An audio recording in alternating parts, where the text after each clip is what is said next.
What's going on, guys? Welcome to a new YouTube video. Now, I've never done this before, but I thought it'd be an interesting thing for you to see. A day in the life. So I'm going to be walking you through what a normal day for me.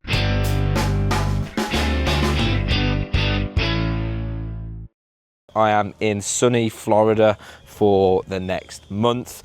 For those of you that don't know me, my name is Chris Feekins and I am a type 2 diabetic specialist. My area of expertise is helping ladies just like you lose weight, lower your A1C and achieve clinical remission with your type 2 diabetes in a way that is sustainable long term. No foods are out of bounds with what I coach, and I call it the Carb Regulation Protocol. It's how you're able to eat your favourite everyday foods and still lose weight and lower your A1C, something that's actually sustainable, right? Now, anyway, we're on a walk to the gym, and it's going to take about 30 minutes. We'll do a quick 45-minute session, and then we've got to head back because I've got a coaching call with a group of the ladies that I coach where we're going to be walking through how to break bad habits. And I'll be sharing that with you too. We'll be going through some of that. So stay tuned for that. If you yourself often struggle with, potential bad habits like late night snacking or emotional eating, or whatever it may be, we'll be breaking down a 4-step process of doing so. All right, so I'll be speaking to you very, very soon. Not long got back from the gym. Not gonna lie, it was a strange, an unusual experience. We don't have gyms like that in England. There must have been, I don't know, 250 people in there. Very busy, almost like a factory. But anywho, not long got back. We've got a coaching call now with some of the ladies that I coach, and the main topic of that is going to be 4 steps to breaking any kind of bad habit, and I'll go through those with you in just a minute. So the 4 steps that we went through, the first one is make it invisible. Remove the cues.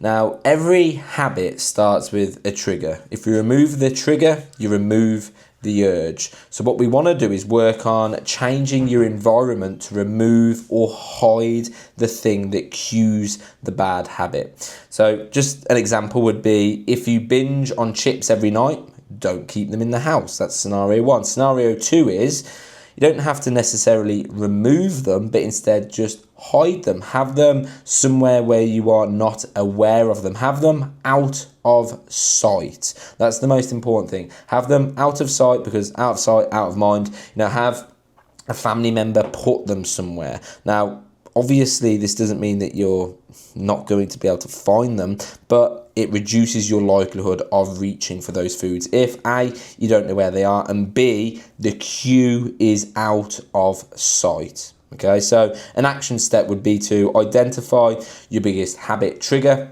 and whilst doing that, where are you when it happens? What time is it? Who are you with?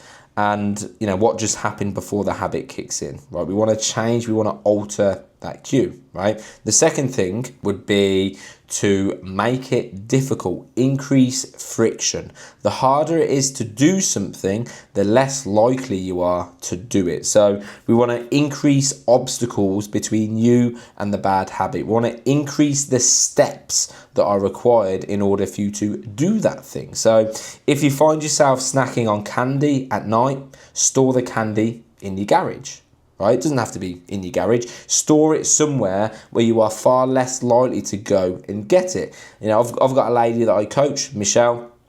She found herself, eating, snacking, late at night. So we did put them in her garage, and ever since she's not reached for them. And that's not a long-term solution. The goal is to break the habit and then eventually reintroduce those foods into the house. Again, it doesn't have to be the garage. That's just an example. Put them somewhere where it is more difficult to get them. It's that simple. Increase the steps. Again, the harder it is to do it, the less likely you are to do it. The next step would be to make it unattractive. Right? Write down 3 reasons why quitting this habit benefits your future self. Read them daily. What happens if you don't change, right? What's the cost of this habit? If it's reaching for food when feeling emotional, then if you continue to reach for food when feeling emotional, is that going to lead to the consistent overconsumption and therefore, lack of weight loss and increase in A1C, right? And then the last one, step 4,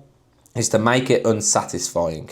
Make it unsatisfying, right? For example, choose an accountability partner, tell them your goal and set consequences if you fail. Now, my favorite 2 kind of steps here to follow would be the first 2, right? Make it invisible, remove the cue, right? Remove or hide the thing that cues the bad habit. And then the second one, which is make it difficult, right? Increase friction, make it harder to do.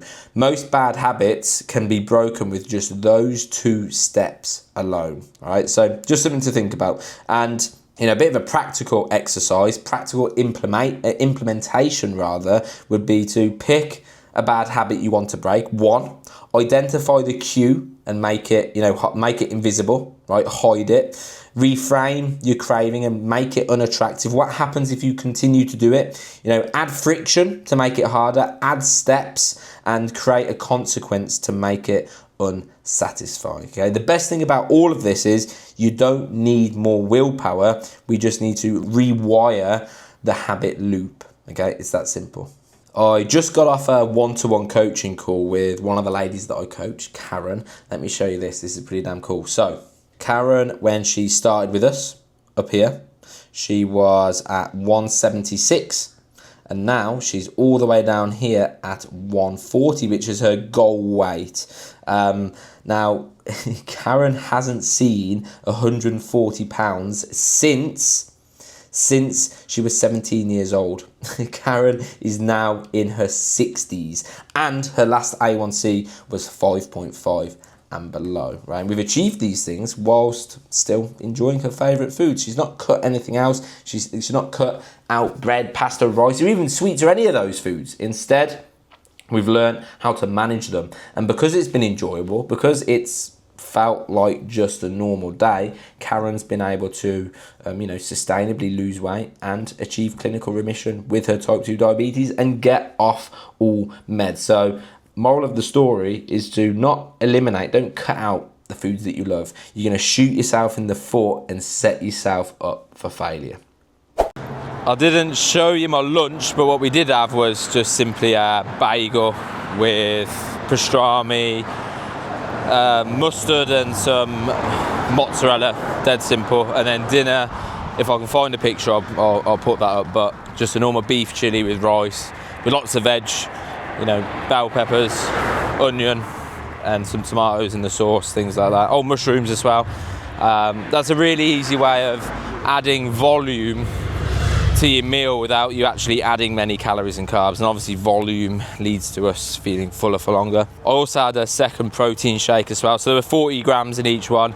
My goal is 160 to 180 grams per day. None of you should ever aim for that much, but 70 to 120 would be a really good place to start, simply because it's there's a correlation between an increase in protein and a decrease in a hunger hormone called ghrelin, which means that increase in protein keeps us feeling satiated, fuller for longer, less cravings, better controlled portion sizes, less snacking, things like that. You're going to eat less, basically. The more protein you eat, the fuller you're going to be, the less you're actually going to eat.